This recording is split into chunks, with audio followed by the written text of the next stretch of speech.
noches tengan todos ustedes. Les damos la más cordial bienvenida a una reunión más del Colegio Mexicano de Radiología Intervencionista y Terapia Endovascular.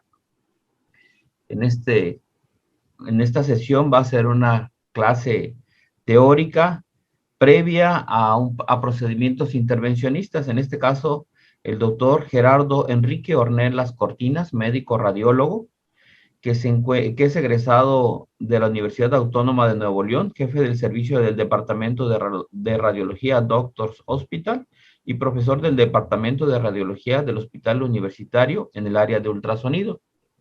El doctor Ornelas, tuve el gusto de poder saludarlo en el Congreso de la Federación Mexicana que se realizó en el mes de agosto de ultrasonido en Cancún. Nos dio un taller muy bonito, muy didáctico, y fue donde lo abordamos para ver si podría compartirnos su experiencia, sus casos y lo didáctico de lo que él nos dio. Por fortuna accedió y lo tenemos aquí presente y le damos gracias en nombre del Colegio Mexicano, de la mesa directiva, del área de enseñanza. Y sin más preámbulos, doctor, vamos a recibir su plática y al final vamos a ver si existen preguntas, comentarios, pueden ir haciéndolas en el chat. Muchísimas gracias, doctor, bienvenido. Listo. Bienvenido. Bueno, pues muchísimas gracias, doctor Aulo, por la invitación.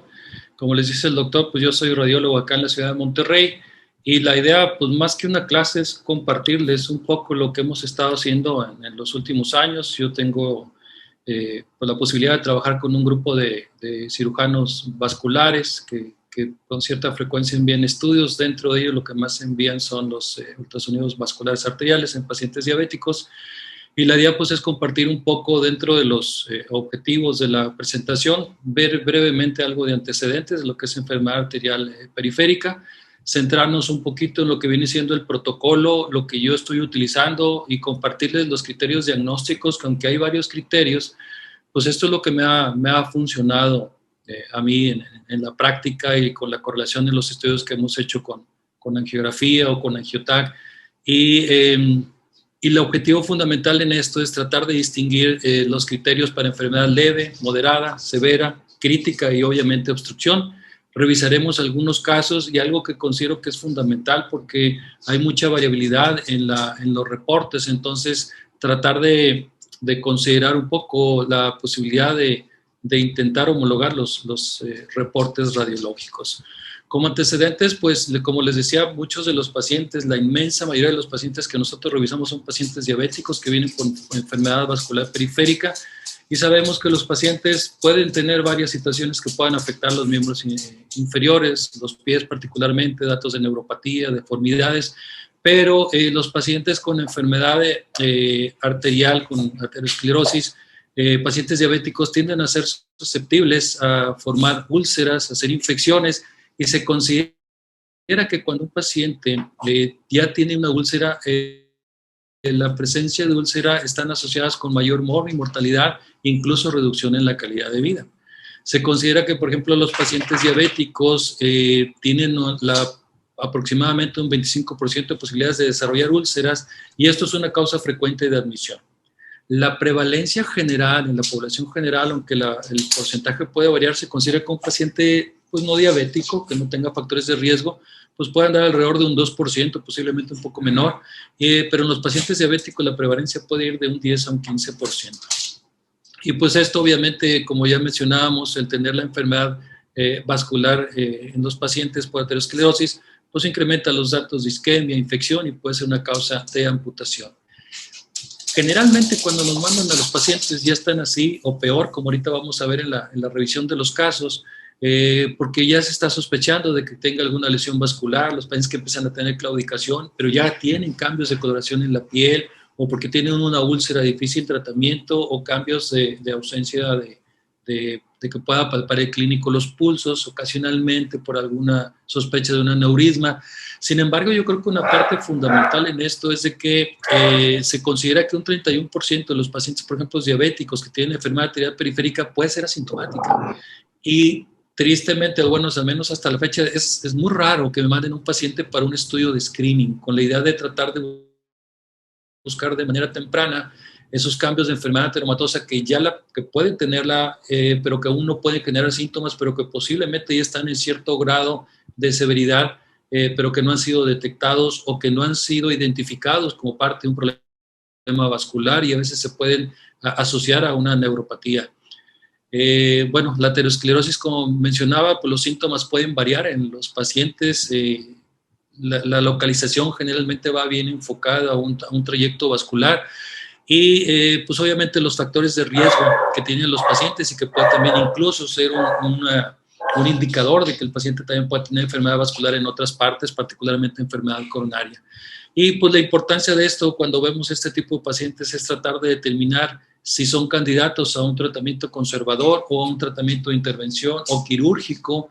Y el grupo de los clínicos con los que he tenido la posibilidad de trabajar, algunos de ellos están ahorita en el proceso de, bueno, ya tienen cierto tiempo, de tratar de salvar la extremidad en la mayor medida posible y tratar de hacer amputaciones muy extensas. Entonces, tratar de apoyarlos en nuestro papel, yo creo que es fundamental. Se busca en el abordaje de este tipo de pacientes, pues obviamente tratar de tener una alternativa no invasiva o lo menos invasiva que nos pueda identificar enfermedad, distinguir con el método de imagen para orientar al clínico si el proceso puede ser tratado de manera conservadora o va enfocado a hacer un tratamiento quirúrgico o de intervención, y obviamente lo ideal es un método que nos permita hacer una evaluación después del tratamiento que hayan decidido realizar a los pacientes. El abordaje, pues obviamente va desde la exploración clínica hasta los diferentes métodos de imágenes que hemos o que tenemos, que podemos tener al alcance. Sin embargo, sí tener en mente que el objetivo fundamental cuando el paciente es referido con nosotros es tratar de proporcionar una información muy objetiva que complementada con los datos clínicos, la exploración física, pueda ser una base muy sólida para que nos pueda ayudar a tomar decisiones en el diagnóstico y el tratamiento de los pacientes.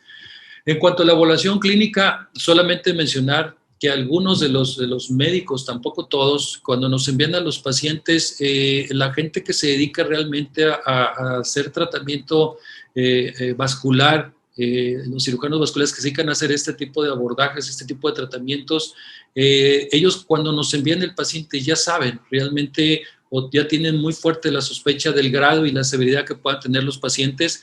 Ellos sí nos envían generalmente la evaluación de la relación de la presión sistólica del brazo con el tobillo y pues nos envían y nada nos hablan de que tiene un índice brazo-tobillo mayor de 5, menor de 5, de 0.35, que ellos ya les está hablando clínicamente, ellos ya saben que el paciente tiene una enfermedad aterosclerótica, incluso pueden saber un poco la severidad que puede estar involucrando a los pacientes. Y esto lo voy a mencionar ahorita muy importantemente en relación con los reportes radiológicos que estamos haciendo.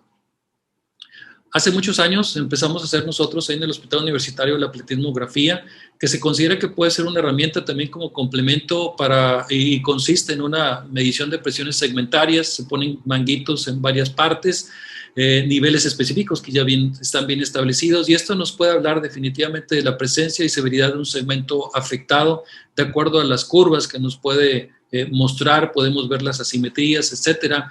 Sin embargo, la pletismografía se ha demostrado que da poca información anatómica y no es tan preciso para localizar a veces el nivel de la enfermedad. Asimismo, determinar el número de lesiones que pudiera tener el paciente, que eso puede ser importante y puede ser difícil diferenciar entre una zona de estenosis y una oclusión. Y esto es importante porque se considera que las características anatómicas más importantes para poder determinar cuál es el tratamiento ideal del paciente son 3, que los voy a mencionar durante la plática porque considero que creo que es una parte fundamental de esto. Son la localización, la severidad y la extensión de la lesión, que es lo que insistentemente nos ha pedido el clínico para que le pueda ayudar a tomar las decisiones en el manejo de los pacientes. Pues, ¿qué les puedo decir de la angiografía? Ustedes como expertos en el colegio de radiólogos intervencionistas, pues la angiografía sigue siendo el gold estándar, definitivamente. Tiene una gran correlación, la información es muy detallada, muy precisa, se puede entender e interpretar a los expertos pues, de una manera formidable y obviamente ayuda a tomar decisiones en el manejo de los pacientes. Sin embargo, la idea fundamental de esto es que un paciente, pues lo ideal sería que no llegara a una angiografía diagnóstica como hacíamos hace muchos años cuando estábamos en la residencia, sino que el paciente ya llegue a una angiografía con un método de imagen que le pueda ya haber identificado previamente las características de enfermedad que tenga el paciente, y sé que lo ideal sería que fuera únicamente para hacer alguno de los tratamientos que ustedes hacen. La otra forma de abordarlos pues es con angiotac o con angioresonancia, que son excelentes los estudios. Sin embargo, algunos de los grupos de los médicos con los que trabajo, no todos los pacientes cuentan con la posibilidad de ir a un servicio para hacerse un estudio de un angiotac o una angioresonancia, y se trata también de cuidar de alguna forma la situación de posibilidad de que no todos los pacientes puedan tener acceso. Sin embargo, los métodos de angiotac y angioresonancia son excelentes. Obviamente el costo, aquí, bueno, la contraindicación en pacientes con falla renal realmente, esa situación de generar una insuficiencia renal por medio de contraste, aunque sí existe, realmente se considera que es menor, y si el beneficio que va a obtener el paciente por el estudio con medio de contraste, no debemos dudarlo. Ya hay literatura fundamentada en esto, y obviamente también con los medios de contraste que tenemos ahora, los más recientes, pues también ese riesgo se va minimizando. Sin embargo, pues obviamente pues tenemos que seguir teniendo cuidado con los pacientes. El riesgo de alergias que también se ha minimizado. Lo que no podemos quitar es la exposición en radiación. Nos toca ver muchos pacientes que ya tienen alguna cirugía en rodillas, en cadera, y en algunos de estos métodos de imagen puede generar cierto artefacto y algunas limitantes para evaluar algunos segmentos, y a veces puede tender a sobre o infraestimar la enfermedad, sobre todo en pacientes que tienen placas densamente calcificadas. Además, cuando hacemos el barrido completo con el angiotac, por ejemplo, que es lo que nosotros más hacemos, al menos en nuestro medio, en el medio privado, generalmente la enfermedad, aunque es bilateral, no tiende a ser necesariamente simétrica. Entonces el tiempo en que llega el material de contraste de una extremidad hacia la parte más distal puede ser diferente. Entonces tienes que hacer a veces un segundo, y ocasionalmente nos ha tocado tener que hacer un tercer barrido para poder estar seguros que el contraste que tenía que llegar definitivamente es el óptimo para la parte distal y en ambas extremidades. El ultrasonido, aunque genera una información anatómica y fisiológica del segmento afectado, sí nos puede confirmar la presencia de enfermedad y graduar, etcétera. Por mucho, como les digo, muchos médicos siguen prefiriendo los estudios de angiotac y de angioresonancia. Y esto lo utilizan para toma de decisiones porque puede haber ciertas variabilidades, y pues está bien documentado que la sensibilidad para hacer el diagnóstico por ultrasonido pues varía. Obviamente es operador dependiente, depende mucho de las características del paciente, pero se ha considerado que, por ejemplo, la sensibilidad para hacer el diagnóstico a nivel proximal, iliofemoral, pues es mucho mejor que a nivel infrapatelar. Y si el paciente además tiene una enfermedad segmentaria en tándem, pues la precisión diagnóstica también va a ir disminuyendo. La sensibilidad, pues bueno, cuando tenemos enfermedad segmentaria, pues también puede disminuir un poco esa precisión diagnóstica. Entonces, ese tipo de situaciones, y sobre todo la enfermedad segmentaria y la gran variabilidad que existe en los reportes, pues eso les hace preferir muchas veces al clínico utilizar un método que para ellos sea más objetivo al momento de visualizarlo, y no depender a veces de un reporte, en donde a veces los hallazgos que te están manifestando, como enfermedad calcificada difusa, datos de repercusión hemodinámica distal, patrones monofásicos, amortiguados, arteria tibial, pedia, como que a fin de cuentas dices, bueno, ¿y esto dónde están los 3 puntos que yo necesito para tomar decisiones? Si bien es cierto en la descripción del reporte podemos desglosarlo, yo creo que sí es bien importante poder optimizar y tratar de homologar un poco el reporte y dar información precisa. Entonces, las variaciones o a veces la forma de transmitir la información a veces no es muy adecuada para todos los clínicos y prefieren algo más objetivo. Y esto, como lo comentaba ahorita, considerando que las características más importantes para determinar el tratamiento son localización, severidad y la extensión, para poder decidir si el paciente es candidato a una endarterectomía, plastía o algo quirúrgico, simplemente manejo conservador. Existen algunas guías, y pues ustedes las deben de conocer mejor que yo, para hacer la gradación de los pacientes con enfermedad vascular periférica, para clasificar los pacientes con los problemas vasculares, y algunos consensos que se utilizan para el manejo de la enfermedad vascular periférica. Y entre algunas de las cosas, sobre todo este último consenso, una de las situaciones que maneja importantemente es, por ejemplo, la recomendación que puede estar asociada de acuerdo a la severidad y a la localización y la extensión que tenga la lesión de los pacientes, y hacen comparaciones con tratamiento quirúrgico, con tratamiento con radiología intervencionista. Y en base a eso también hacen hincapié en que la localización y la extensión de las lesiones pueden ser fundamentales para poder decidir o ayudar a decidir el tratamiento, aunque al final hacen un consenso y están de acuerdo que el tratamiento va a ser individualizado por la experiencia del médico, ya sea el radiólogo intervencionista, el cirujano, y también de acuerdo a las características individuales de cada paciente. Cuando hacemos el ultrasonido, que voy a empezar a hablar de particularmente de las características de ultrasonido, hay dos formas en que lo podemos evaluar. Podemos hacer lo que llamamos un mapa vascular, que es decir, un estudio con evaluaciones en segmentos cortos en todo el trayecto evaluado, o un estudio enfocado. El estudio enfocado básicamente lo hacemos en aquellos casos donde llega un paciente con una herida por arma de fuego, por ejemplo, o que se sospecha de una lesión vascular y hacemos una evaluación segmentaria proximal a nivel y distal del sitio donde tiene la lesión o la sospecha de lesión. Sin embargo, el mapa vascular es una exploración continua y segmentaria de todo el trayecto evaluado, exploraciones en escala de grises, la exploración obviamente con Doppler color y la exploración espectral. Todo esto lo vamos a ir a evaluar y vamos a ver cómo esto nos puede ayudar a localizar, a graduar la patología. ¿Cómo hacemos el protocolo? Pues el protocolo vascular arterial lo hacemos con el paciente acostado. Generalmente pues el paciente pocas veces puede tener limitantes para moverse, si no pedimos apoyo, que en algunas ocasiones batallamos para ver la parte posterior, pero generalmente con el paciente en decúbito supino que pueda flexionar la rodilla y ponerse un poquito de lado, generalmente es suficiente para hacer la evaluación.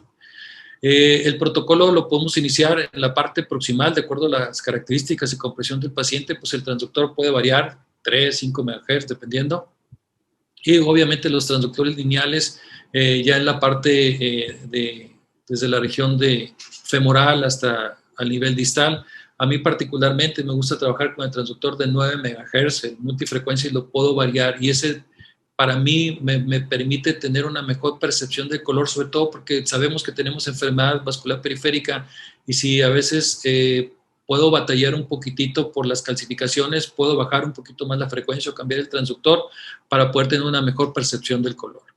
El estudio es muy dinámico porque hay que hacer no solamente una optimización en escala de grises, sino es muy dinámico en cuanto a la optimización de color, los parámetros de frecuencia y repetición de pulso, que se tiene que ir modificando conforme vamos descendiendo porque los flujos son más lentos o la estructura vascular se encuentra más profunda, por ejemplo a nivel del canal de Hunter. Entonces es un estudio realmente muy dinámico. En el protocolo existen varias recomendaciones, varios consensos. Hay quienes recomiendan hacer la evaluación desde la aorta abdominal, ilíaca primitiva, femoral común, femoral profunda y luego la superficial en todo el trayecto en segmentos cortos hasta la región femoropoplitea y el tronco tibio peroneo, y a nivel infrapatelar el trayecto de las tibiales hasta la arteria pedia a nivel distal. Como yo hago el protocolo, yo inicio desde la parte más proximal a nivel de la ilíaca primitiva, trato de llegar hasta el origen de la arteria ilíaca y de ahí empiezo a hacer la evaluación hacia la parte más distal hasta que llego a la bifurcación. Si a este nivel, ahorita que veamos las características en espectro, detecto alguna alteración, me voy a buscar la aorta abdominal. Hago una evaluación obviamente siempre contralateral cuando tengo algún espectro que me llame la atención o que no es completamente normal. Siempre hago una evaluación comparativa en las ilíacas de la región iliofemoral, aunque no me lo hayan solicitado, aunque el paciente le hayan pedido nada más un solo lado, porque sí es importante, porque eso voy a tomar la decisión si voy a hacer la exploración, le voy a invertir tiempo a hacer la exploración a nivel de la aorta.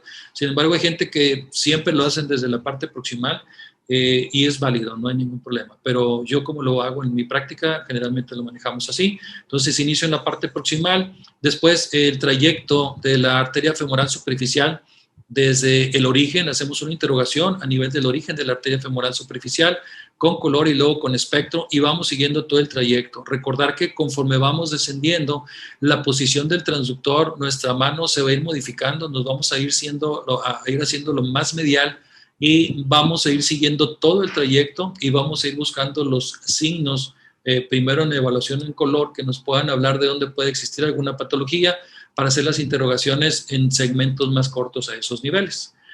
A nivel de la poplitea, pues obviamente al paciente lo podemos poner un poquito en decúbito lateral y hacemos una exploración. Generalmente la primera rama que vemos aquí en la poplitea pues va a ser la tibial anterior. En muchos pacientes la vamos a ver en este abordaje, pero cuando hacemos esto a veces tenemos un segmento ciego. En algunas ocasiones, en algunos pacientes, para mí a veces se me complica seguirlo desde la parte proximal hasta acá abajo, entonces puedo perderlo un poco en el cambio del transductor, y a mí particularmente se me facilita hacer la exploración de abajo hacia arriba. O sea, me voy a la poplitea y luego me voy hacia la parte proximal para poder ver ese segmento que en algunos casos pude no verlo por las características del paciente, hacer abordajes más posteriores y laterales. En muchos casos, como este que vemos aquí. Más inferiormente, para ver la región poplitea y tronco tibio-peroneo, pues después de que estamos ahí en el huecopopito, después de que checo la parte femoropoplitea, vemos la tibial anterior, nos vamos yendo hacia la parte más inferior. Vean cómo la caja de color se va modificando de acuerdo a cómo va orientado el movimiento de los eritrocitos. Esto es fundamental porque en algunas ocasiones de repente podemos no detectar flujo, y puede ser una situación técnica. Entonces aquí estamos a nivel del tronco tibio-peroneo, donde vemos la tibial posterior y la peronea, y entonces esta orientación del cuadro también tiende a ser muy dinámica, muy constante durante todo el estudio. No solamente es la caja de color, es ver si tenemos que modificar la frecuencia de repetición de pulso, ir optimizando todo eso sin que sangre el color, el sangrado. Ya ven que cuando se sale el color del trayecto vascular, entonces sí es muy dinámico la evaluación. A nivel infrapatelar es donde tenemos mayores problemas en algunas ocasiones por el trayecto, por la situación de los vasos, pero generalmente podemos empezar, por ejemplo, a nivel de la arteria tibial posterior. Después de que vemos el tronco tibio peroneo, podemos tener un corte transversal y podemos incluso ubicar, puse este caso porque, bueno, tiene las paredes muy calcificadas, pero nos permite ver cómo va la arteria tibial posterior y la peronea, que es una forma de ubicarlas las dos. Ya que las ubicamos aquí, hacemos un corte longitudinal en la parte proximal y luego vamos siguiendo el trayecto de la arteria hacia la parte más inferior. También la compresión con el transductor, debemos de tener cuidado. La maniobra de punta o talón, de acuerdo a la orientación que vaya teniendo el vaso, es fundamental para no perder la percepción de color dentro del trayecto vascular, y lo hacemos así hasta que llegamos a nivel malleolar. En algunos casos batallamos para ver la parte de la tibial posterior en la parte proximal, pacientes que tienen la pantorrilla un poquito más voluminosa, y es válido. Yo lo he hecho, a veces me voy de la parte inferior hacia la parte más proximal. Entonces, de acuerdo a las características del paciente, esto puede variar. La arteria peronea, si lo hacemos por este abordaje, podemos buscar primero la tibial posterior y con un movimiento de muñeca hacia la parte más medial y un poco más profundo, vamos a poder ver el trayecto de la arteria peronea, y también la vamos siguiendo hasta la parte más distal en nuestro trayecto.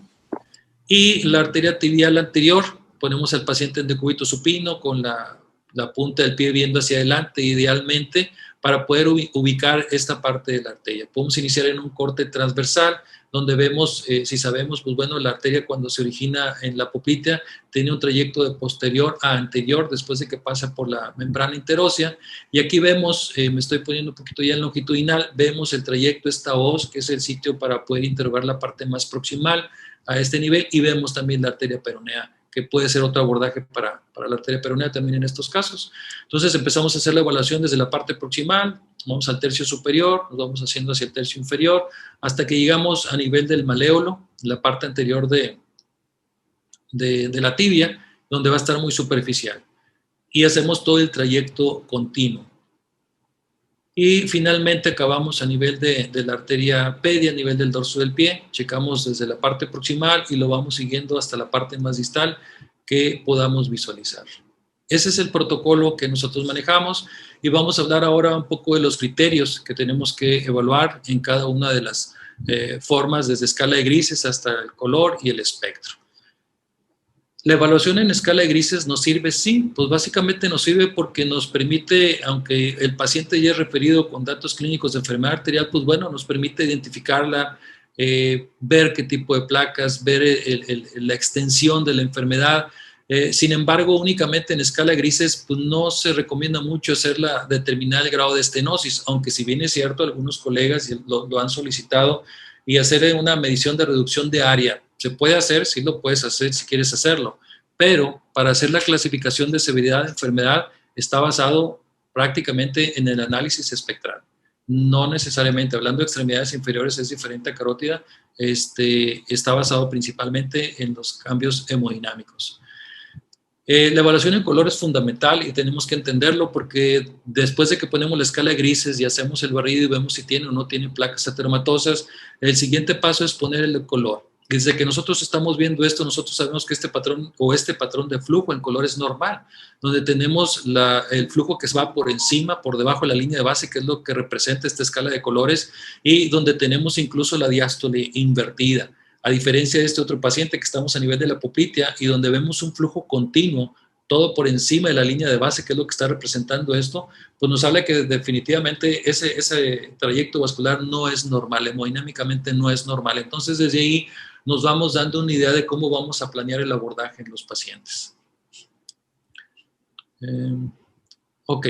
¿Qué es lo que vamos en color? Cuando hacemos la evaluación en color, básicamente buscamos 3 cosas que son importantes. Primero, bueno, 4. Primero, que esté permeable, el sitio que vamos a evaluar. Después buscamos los sitios de estenosis que se van a manifestar con las zonas de aliasing, que es un flujo turbulento, la vibración del tejido perivascular que le llaman el soplo, y los patrones en mosaico, que son debidos por una estenosis o una área postestenótica.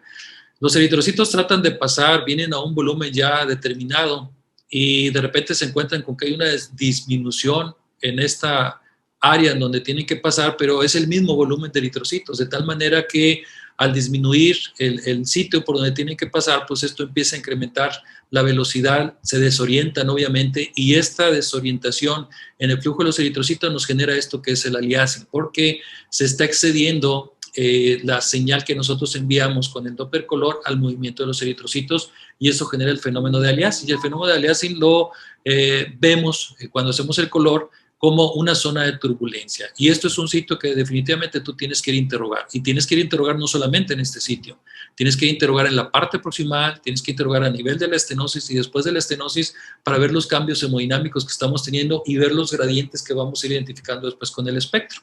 Aquí también otro ejemplo donde vemos nada más la zona de aliasing, muy turbulento, y son sitios de interés.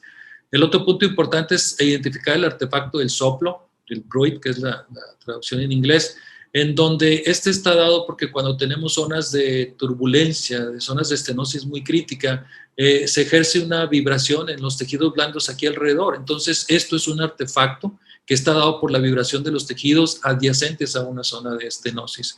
Hay que tener cuidado con este artefacto a nivel de las ilíacas, porque a veces el intestino, movimiento intestinal, nos puede generar este tipo de artefacto y podemos pensar que es condicionado por el gas del intestino, el movimiento intestinal. Entonces, tenemos que ir a analizarlo, optimizar nuestros parámetros y ver si corresponde efectivamente con un artefacto por enfermedad arterial o es únicamente un artefacto por gas intestinal. Y la otra parte en color, que es la tercera, es básicamente detectar los cambios de un patrón en mosaico con flujo muy turbulento por encima y por debajo de la línea de base, porque los eritrocitos al estar saliendo de una zona de estenosis crítica empiezan a tener un flujo disperso por encima y por debajo, y esto se traduce con este patrón en mosaico. Entonces, cuando vemos un patrón en mosaico, nos habla de que tenemos algo en la parte proximal. El espectro es fundamental desde mi punto de vista para poder determinar los cambios. Tenemos que evaluar cada una de las características del espectro que ahorita vamos a ver. ¿Cómo es el patrón espectral normal en miembros inferiores? Generalmente sabemos que tenemos un patrón trifásico, donde tenemos una sístole, un componente sistólico temprano con velocidad alta y un descenso en la diástole también que tiende a tener una V invertida, que tiende a ser un descenso relativamente rápido, pero continuo, pero es completamente descendente hasta que llegamos a una primera diástole invertida que es completamente normal, seguida de una diástole tardía por encima de la línea de base. Este patrón trifásico es lo esperado en todos los pacientes. Recordar que en pacientes muy jóvenes podemos tener un patrón tetrafásico y en algunas ocasiones está reportado pentafásico en algunas situaciones, en algunos casos, pero lo más habitual es encontrar este tipo de patrón trifásico y también caracterizado por una ventana espectral, que es esta parte negra que vemos aquí, que significa que en esta parte prácticamente no hay movimiento con eritrocitos o hay poquitos eritrocitos que se están moviendo. Conforme tenemos eritrocitos, y este es el espectro nomás, si yo tengo eritrocitos que se están moviendo fuera del trayecto vascular normal, pues esta ventana espectral se va a empezar a ver más blanca, ¿ok? ¿Por qué no cambio? Ahí está. Bueno, ya que identificamos un patrón espectral trifásico habitual, ¿cómo vamos a empezar a identificar los cambios de enfermedad? A mí me gusta mucho la clasificación que utiliza este autor, por ahí un libro que lo pueden buscar, y él clasifica los criterios de enfermedad como enfermedad leve, moderada y severa. La enfermedad leve la considera como una enfermedad que está entre el 1 y el 20%, en donde podemos tener un patrón trifásico casi normal. Y la única manifestación que pudiéramos tener es de repente un poco o algo de ensanchamiento espectral, donde vemos que aquí, ya que optimizamos nuestro espectro, nuestra área donde vamos a interrogar, persisten. Si tenemos que esta parte de la ventana que debe estar completamente por eritrocitos anormales, pues son uno de los hallazgos que nos habla de que podemos tener una enfermedad leve. Si yo quisiera ser más objetivo, sugiere hacer una medición, utilizar esta fórmula y considera que cuando tenemos una elevación de la velocidad sistólica entre 1 y 20% en relación con el punto proximal, pues nos puede decir que estamos en una enfermedad leve. ¿Cómo hacemos esto? Por ejemplo, en este caso en particular, este paciente aquí tiene 113 centímetros por segundo, la parte distal, 98 en la parte proximal. La diferencia de estos dos lo multiplicamos por 100 y luego lo dividimos por la velocidad proximal. Nos dice que tenemos una estenosis o una enfermedad leve porque se encuentra en el 15%, si consideramos que estamos en el rango entre el 1 y el 20%. Siguiendo las características del espectro, la enfermedad leve, fíjense cómo se modifica la enfermedad moderada. La enfermedad moderada consideramos que, al menos en este autor, considera que puede ser una enfermedad que va entre el 20 y el 50%, 49%, y lo que vemos aquí es que seguimos teniendo un patrón de alta resistencia. Sin embargo, aunque tiene la diástole temprana, se pierde la diástole tardía. Tener una pérdida de la diástole tardía nos puede hablar que estamos dentro del contexto de una enfermedad moderada entre el 20 y 49%. Empezamos a ver, francamente, que hay datos de ensanchamiento en el espectro. Podemos verlo a veces más magnificado, este ensanchamiento espectral en un punto y en el otro no tanto, porque la enfermedad puede variar. Yo puedo tener enfermedad leve proximal y luego enfermedad moderada más distal y luego enfermedad severa más adelante, como vamos a ver. Y considera que cuando tenemos una elevación de la velocidad entre 30 y 99% en relación con el punto proximal, pues nos hablaría que estamos, o lo haríamos de alguna forma un poco más objetivo para decir que tengo un 32.3% para enfermedad y lo categorizamos como enfermedad moderada. Y la enfermedad severa no me gusta mucho en este contexto de este autor, aunque en el sentido de que es muy amplio el rango, porque va del 50 y 99%, casi una obstrucción. Y lo que sí está bien establecido, al menos como lo maneja, es que empezamos a tener cambios muy, muy característicos en el espectro. Prácticamente vamos a tener en todos los puntos, vamos a tener datos de una ventana espectral no muy limpia. La velocidad, si hacemos el ejercicio de la velocidad pico sistólico, la parte donde sospechamos de la estenosis con la parte proximal va a ser mayor del 100%, y podemos tener también, además, dentro de este contexto, además de que ya tenemos un patrón espectral que se ha perdido, que puede estar tendiendo a ser de baja resistencia, porque ya estamos viendo flujo únicamente por encima de la línea de base, que esto ya nos habla de que tenemos enfermedad significativa. Podemos tener los cambios de la turbulencia postestenótica con un espectro por encima y por debajo de la línea de base. Lo que yo utilizo y siento que me ha funcionado más cuando estoy en este rango de enfermedad severa, en la clasificación que utiliza este autor, yo prefiero utilizar ese término porque al clínico le interesa saber los datos de enfermedad crítica. La enfermedad crítica puede variar, algunos autores la manejan arriba del 70, otros 75%, pero utilizan criterios de medición de la relación o el cociente de velocidad sístole-sístole.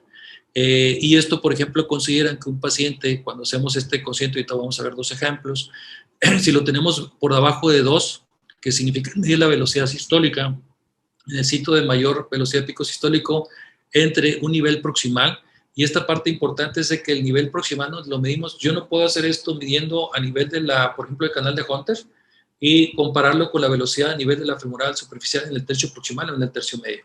Tiene que ser en los primeros centímetro y medio, 2 a lo mucho, de donde está la zona de sospecha, porque los cambios hemodinámicos y el patrón se pueden modificar entre más extenso es el trayecto que vamos a evaluar. Entonces, se recomienda que sean segmentos cortos. Si es menor de 2, se considera que es menor el 50%. Si es mayor de 4, consideramos enfermedad crítica y estamos hablando de que son estenosis arriba del 75%. Y obviamente, pues bueno, arriba de 7 ya estamos a más del 90%.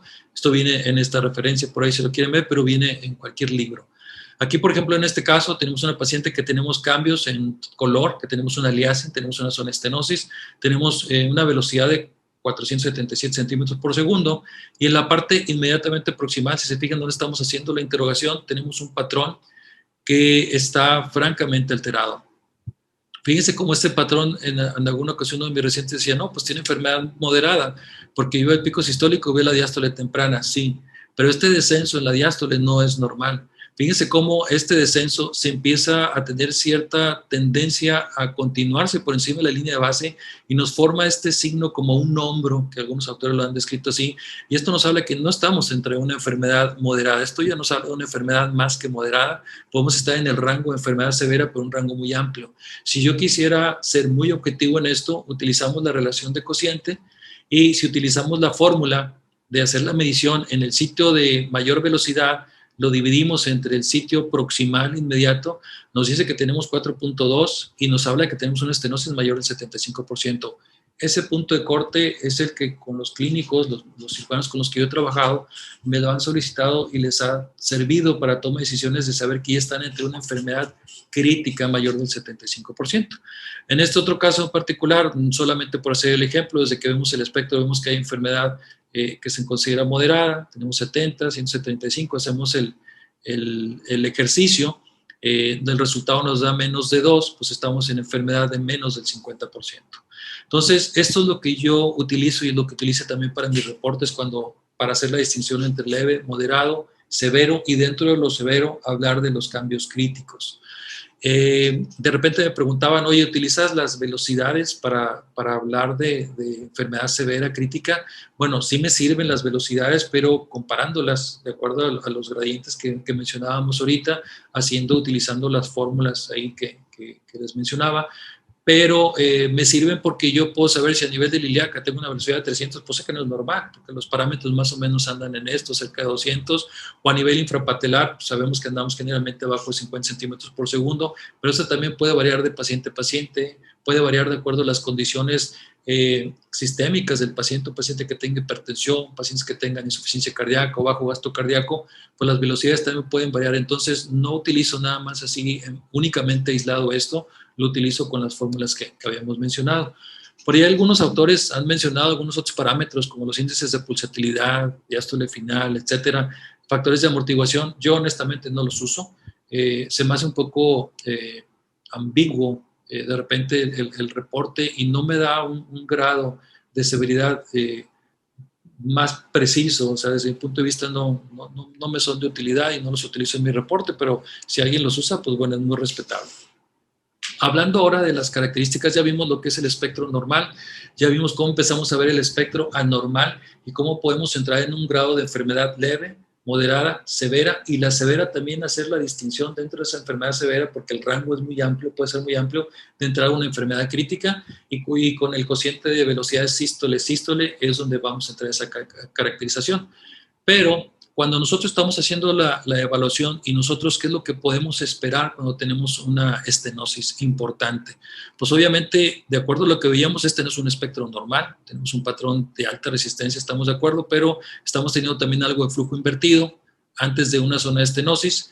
Llegamos a la zona de estenosis, vamos a ver que hay una elevación en la velocidad de pico sistólico, tenemos un ensanchamiento espectral y pues obviamente ya no vamos a tener la diástole temprana que teníamos. Esto es por el tamaño del vaso que podemos tener, el pulso, la pared arterial ahí, que nos puede estar dando un poquito este artefacto. Pero después de esto, lo esperado es que vamos a tener, posterior a una zona de estenosis, un patrón tipo tardus parvus, que es lo que viene en toda la literatura, que es lo que vamos a tener.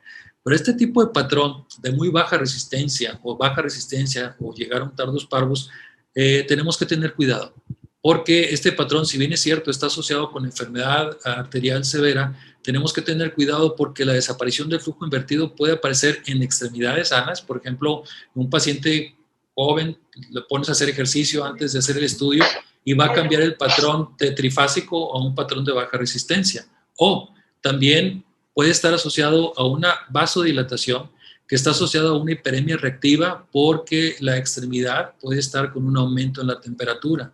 Un ejemplo de esto muy característico, por ejemplo, les comparto este caso, que aquí salió muy poquito, aquí la arteria tibial posterior, si mal no recuerdo, y si era la tibial posterior, donde tenemos un patrón trifásico en la parte del origen de la arteria tibial posterior, pero conforme nos fuimos haciendo más distales, cambiamos un patrón. Si tú ves este patrón y dices, no, pues tiene enfermedad severa, es correcto, pero no tuvimos ninguna de las características en toda la evaluación, en todo el mapeo, en el trayecto vascular, que nos hablara de que tuviera una zona de aliasing, que tuviera una zona de turbulencia, de soplo, etcétera, y aparte que era un paciente joven. Entonces, todo esto dices, oye, ¿qué está pasando? Una infección. Entonces, esta infección lo que estaba generando es que hubiera una hiperemia reactiva, lo que hace es de que permite que esa hiperemia entonces baja la resistencia en toda esta zona y permite para que pueda permitir que llegue más flujo sanguíneo a un área que la está necesitando. Entonces tenemos que tener a consideración este tipo de patrón. Cuando tenemos una zona de oclusión, pues los hallazgos van a ser en la parte proximal al sitio de oclusión, se va a amortiguar el espectro. Obviamente nada de flujo, pero si tiene circulación colateral, pues teóricamente, si yo tuviera una estenosis muy crítica o una obstrucción, el siguiente patrón sería un patrón tipo tardus parvus. ¿Por qué no lo tengo? Fíjense cómo el descenso en la diástole aquí es un poco más prolongado. Tenemos esto como un signo de hombro que les mencionaba ahorita. Y lo que ocurre en estas situaciones es de que son pacientes que tienen enfermedad en cascada, enfermedad segmentaria, y esa es una de las situaciones en donde tenemos mayor variabilidad. Y vean cómo las características del espectro varían mucho en este tipo de situaciones, y es donde tenemos el mayor reto para poder identificar estos casos de enfermedad en cascada y en donde existe la mayor variabilidad. Aquí nada más un ejemplo de una paciente que ahorita la vamos a poner más adelante, que tiene varias zonas de estenosis, y después de que ya más o menos el patrón, ya no tenemos otra enfermedad crítica, por así decirlo, pero sigue teniendo una enfermedad ateromatosa importante. Pero los sitios de estenosis crítica se pueden manifestar con una variabilidad en el patrón espectral, tienden a ser de muy alta resistencia. Vean cómo el pico diastólico, la forma en que desciende no es el habitual. Entonces hay que tener cuidado con este tipo de situaciones. Y cuando hacemos el estudio, todo eso que nosotros vamos evaluando, pues tenemos idealmente hacerlo protocolizado. Yo utilizo un esquema y lo voy rayando, ahí le pongo colores y todo, porque a veces cuando hago 2 o 3 pacientes seguidos, acordarme de lo que viene el primero, como lo fui mentalizando, pues puede ser a veces un poco complicado. Entonces prefiero hacer un mapa ahí rápido para tratar de poderlo plasmar después en un reporte. Entonces el objetivo fundamental es, conforme estoy haciendo el estudio, tratar de tener una visualización de todo el trayecto vascular e ir identificando los sitios en que el paciente tenía enfermedades significativas. Vamos a mencionar, creo que son 3 o 4 ejemplos. Todos ellos tienen la característica que son pacientes diabéticos, que les ofrecieron a todos ellos una amputación transtibial. Y fueron algunos de los cirujanos en donde están trabajando en estas clínicas de pie diabético, etcétera, en donde procuran dar tratamiento para tratar de salvar la extremidad o tratar de hacer una amputación menos significativa. Entonces, por ejemplo, en este caso, no me acuerdo si le puse la edad, pero todos son pacientes adultos, obviamente diabéticos. Y ese paciente, como vieron ustedes, ya tenía enfermedad significativa, de hecho ya había tenido una amputación. Esta es la primera parte de este paciente, en donde si nosotros vemos la parte de la región iliofemoral, pues tenemos un patrón que tú dices, bueno, un poquito cambios de enfermedad leve, de acuerdo a las características del patrón espectral que tenemos aquí. El siguiente espectro me dice, oye, ¿sabes de qué? Aquí me estoy acercando a cierto problema. Este patrón espectral ya no es normal, tengo un poco de flujo turbulento. Conforme me voy haciendo en mi interrogación de manera segmentaria, estoy detectando cambios en ese patrón espectral, y algo que es importante, procurar no estar modificando mucho los parámetros de PRF porque quiero que esto se vea más grande, igual que el anterior. A mí visualmente me ayuda mucho ir viendo esos cambios, cómo se va amortiguando el espectro y cómo se va modificando. Si es necesario, sí lo cambio, pero sí me ayuda a ir viendo estos cambios conforme vamos avanzando. Entonces, esto me dice que me estoy acercando a cierto problema. Entonces, aquí tenemos una zona de obstrucción. ¿Qué ocurre después de la zona de obstrucción? Pues tengo un área de un trayecto que dices, oye, pues parece que está más o menos respetado, no significa que esté sano.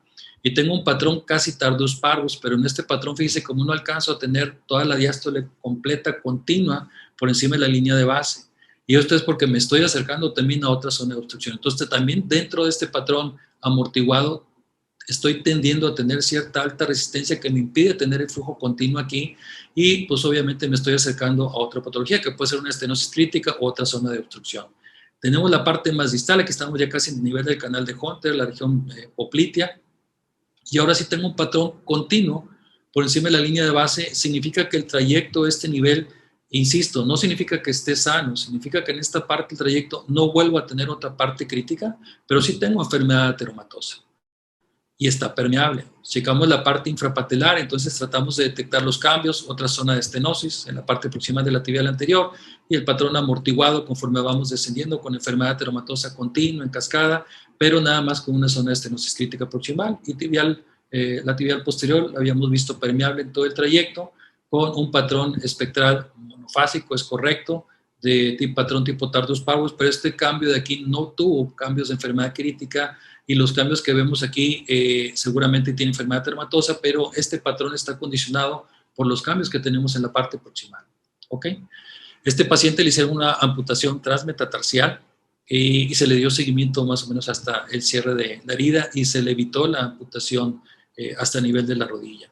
Este segundo caso es un paciente masculino también, diabético, hipertenso, con antecedente de tabaquismo, que ya había tenido un problema de una herida que no sanaba, también ya le habían amputado un dedo, ya habían estado en curaciones, le sugirieron la amputación también transtibial al paciente y lo envían para la valoración.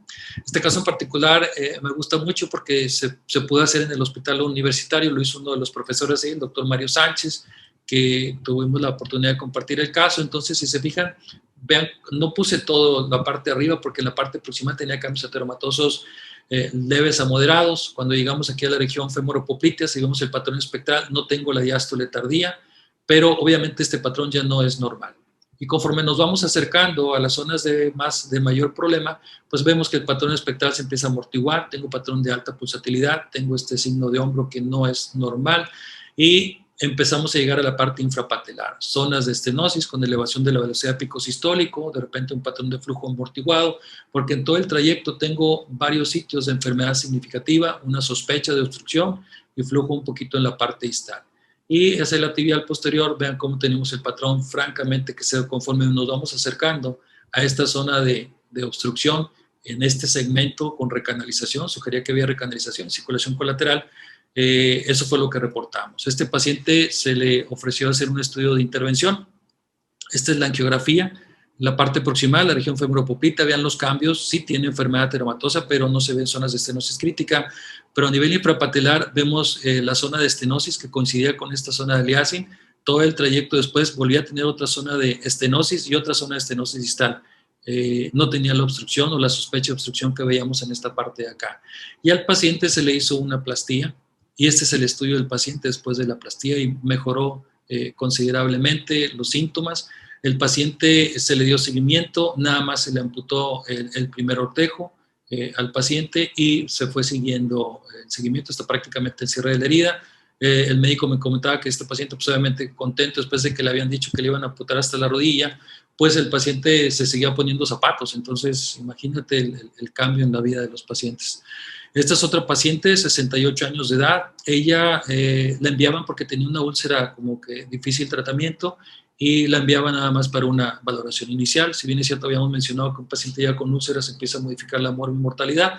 Y este es el caso que les ponía ahorita, en donde esta señora tenía múltiples zonas de estenosis en cascada en todo el trayecto desde la femoral superficial, desde el origen. Vean cómo la parte de la femoral, la región iliofemoral, prácticamente tenía cambios ateromatosos no críticos, pero el resto del trayecto sí. Y a nivel infrapatelar, zonas de estenosis y obstrucción muy significativas. En este caso, vean cómo las características del espectro se van modificando, como en ningún momento, por ejemplo, entre estas áreas que interrogamos, ¿por qué no tengo un patrón tardus parvus? Tengo patrones de muy alta resistencia. Vean este signo que vemos muy característico, pues es porque tenemos enfermedad en cascada muy significativa en prácticamente todo el trayecto evaluado. Aquí en esta parte, como que dices, bueno, se empieza, pues empezamos a tener algo de flujo en la diástole tardía, tenemos un segmento no necesariamente sano, simplemente que no está teniendo otra vez zonas de estenosis muy crítica, arriba del 75%, pero sigue teniendo enfermedad ateromatosa significativa y obviamente las zonas de obstrucción en la parte distal. A esta paciente se le ofreció plastía, sin embargo, desafortunadamente la paciente no regresó. Al menos con nosotros, la paciente se fue a una institución. Y este último caso también, pues se me hace importante ponerlo, es un paciente masculino también, no tenía úlcera, únicamente cambios de coloración en la piel, tenía datos de claudicación, es diabético, antecedente de tabaquismo, y lo envían para una valoración inicial. De esos pacientes, bueno, quisiera decir que fue de screening, pero el paciente ya tenía síntomas. Y en este caso, vean cómo desde que se hace la exploración, este es un caso cortesía de un colega de ahí del Doctors, donde yo trabajo, que desde la parte inicial vemos que tenemos un patrón francamente anormal. Es un patrón amortiguado, un patrón tipo tardus parvus, y en el resto del trayecto evaluado no se encontró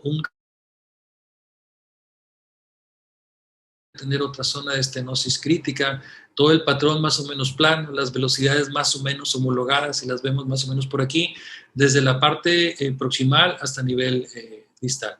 En estos casos, pues obviamente estamos obligados a ir a interrogar el lado contralateral.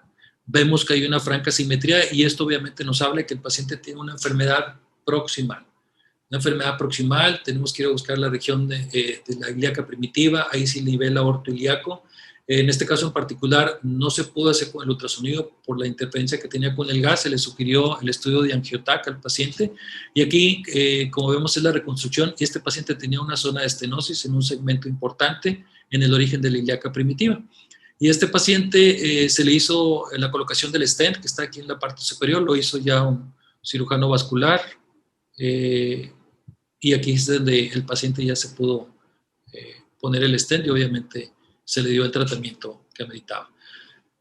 El reporte radiológico, ya casi para concluir la última parte, yo considero que es una parte muy importante. Como ven ustedes, cuando estamos haciendo la evaluación, los hallazgos son muy variados y sí es importante poder hacer una adecuada interpretación del mismo.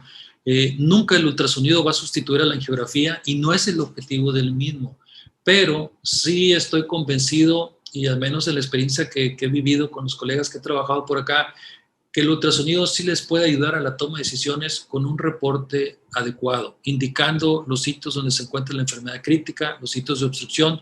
Yo lo que utilizo es este esquema, ese lo llevé con el logo de la federación porque fue el taller que hicimos allá en Cancún, y pongo esto en esta parte y pongo lo que es la enfermedad normal, le pongo un color o le pongo unos puntos, la enfermedad leve la pongo en azul, la moderada en verde, la enfermedad severa la pongo en rojo. Y cuando veo enfermedad crítica, utilizo esto para indicarle al clínico cuáles son los sitios de enfermedad crítica y en negro ubico los sitios de obstrucción.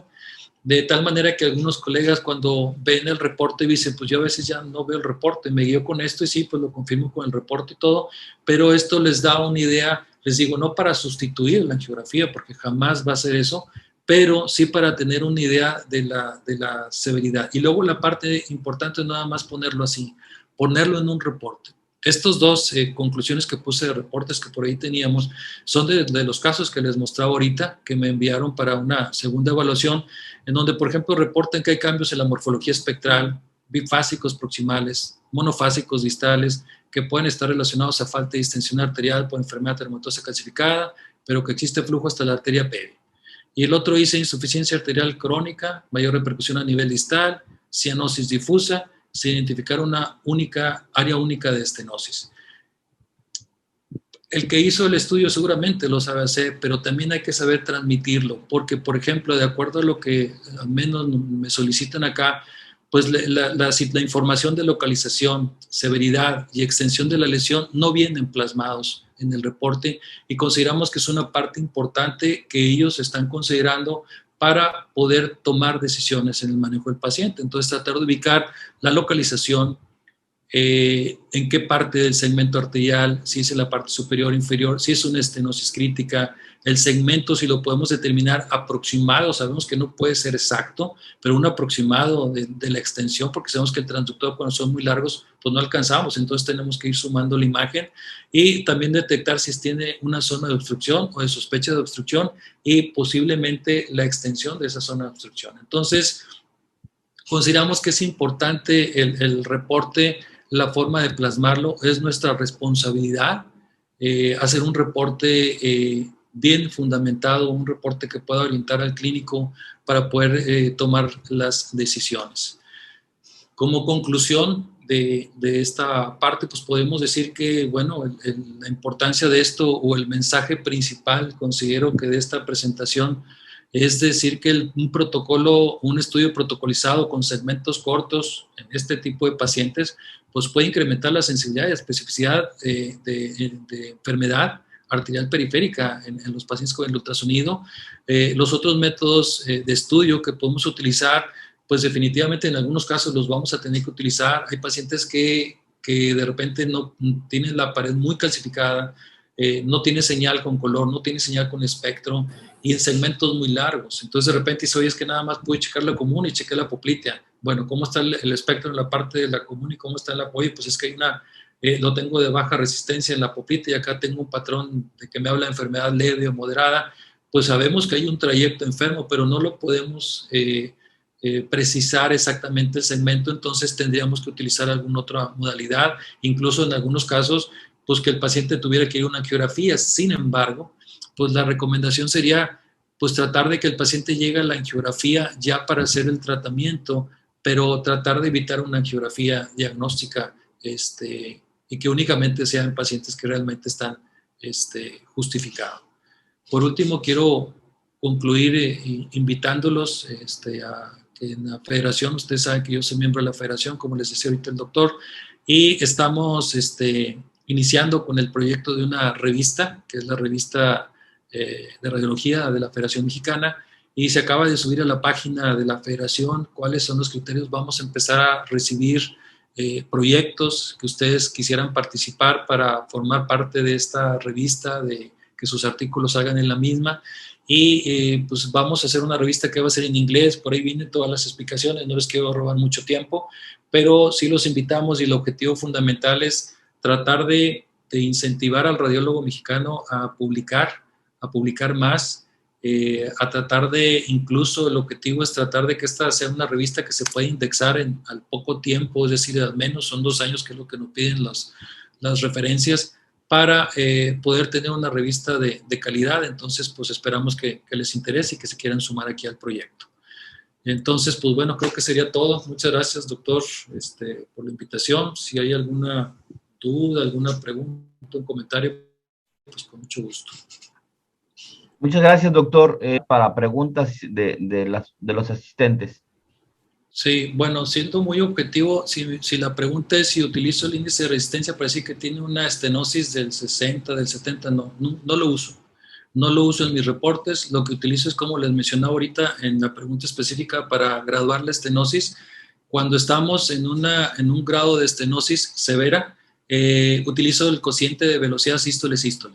Y en base a eso, si es mayor de 2, menor de 2, mayor de 4, estoy hablando del grado de estenosis en base a ese criterio, que lo puedes encontrar por ahí en la literatura. Entonces, no utilizo los índices de resistencia en mi reporte, porque pues uno de los objetivos es de que cuando estamos trabajando en ultrasonido vascular arterial, pues utilizamos la corrección de ángulo. La corrección de ángulo es fundamental cuando nosotros estamos haciendo este tipo de estudios, porque nos hace la representación de que el movimiento de los eritrocitos, la velocidad, sea directamente proporcional a la que realmente están teniendo. Entonces, trabajamos con corrección de ángulo Y por eso hablamos de velocidad, más que índices de resistencia. En mi experiencia, en lo que yo utilizo, no trabajo con índices de resistencia en mis reportes. A los patrones espectrales, si podría repetirnos la importancia del patrón bifásico, monofásico, trifásico, por favor. Sí, bueno, hay varias formas de expresar el tipo de patrón espectral. Hablamos de patrones monofásicos. Generalmente la tendencia es hablar de un patrón monofásico cuando tenemos un flujo únicamente por encima de la línea de base. Sin embargo, algunos autores me ha tocado ver que, por ejemplo, un patrón monofásico puede tener un pico sistólico y diastólico. Y hay quien dice, oye, pues tiene dos fases, tiene un pico sistólico y un pico diastólico. Sin considerar que un patrón monofásico es aquel que está únicamente por encima de la línea de base. Un patrón bifásico cuando tenemos por encima y por debajo de la línea de base, o yo prefiero realmente utilizar el término de patrones o de alta resistencia o de alta pulsatilidad o de baja resistencia o de baja pulsatilidad. Pero básicamente tenemos que homologar también la forma en que vamos a utilizar el término. En alguna ocasión, por ejemplo, reportaban por ahí que teníamos, por ejemplo, aquí en este caso, pues este es un patrón monofásico y es un patrón de muy baja resistencia. Pero si nos vamos a uno de estos casos que tenemos aquí, nada más lo voy a poner muy rápido, pues este puede ser un patrón monofásico también. Está por encima de la línea de base, pero representan situaciones diferentes. Entonces, yo creo que es importante la forma en que nosotros lo vamos a percibir y a transmitir. Que por ejemplo, este es un patrón para mí la importancia es que es un patrón de muy alta pulsatilidad, tiene muy alta resistencia, a diferencia de los patrones que están completamente con el flujo continuo diastólico por encima de la línea de base, son patrones de baja resistencia. Y la resistencia empieza a bajar como veíamos ahorita, puede ser por los cambios después de una zona de estenosis o porque tenemos una zona de hiperemia reactiva en la parte más distal.